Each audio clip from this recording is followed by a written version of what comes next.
Jesus tells the story of the sheep and the goats in Matthew chapter 25, and a lot of people think it's about heaven and hell, who makes it and who doesn't. But Jesus was revealing what happens when the truth of his kingdom shows up, when love exposes what's real. Jesus is talking to his disciples, not unbelievers. This was before the cross, under the old covenant. And Jesus is showing what happens when the Son of Man comes in his glory. It's not a courtroom scene for salvation. It's a revelation of hearts. Because both groups call him Lord, both groups think they served him, but the difference is not what they did, it's why they did it. The sheep represent sons and daughters who know the shepherd and they know who they are. They've received his love, and everything they do flows from that relationship. They weren't trying to earn anything. They were just living from love. Jesus says, "You fed me, you clothed me," because they recognized his heart, and they saw his heart in people.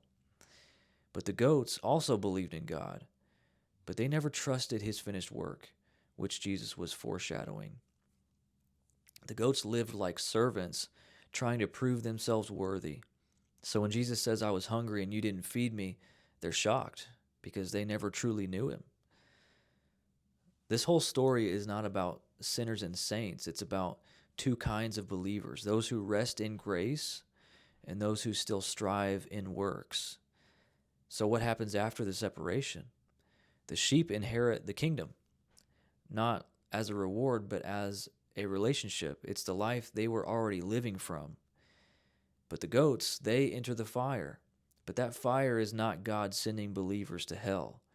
In Scripture, fire always represents his purifying presence. It's the love of God consuming everything false, every trace of self-righteousness, pride, and unbelief.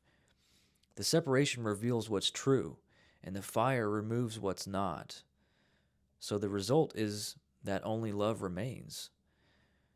So this passage is not about who's in or out. It's about what happens when the light of Jesus shines, the false fades, and the real remains. So the question is not, am I a sheep or a goat? The question is, do I know the shepherd's heart, or am I still trying to earn what's already mine? Because when you know him, love flows naturally. That's the life of the kingdom.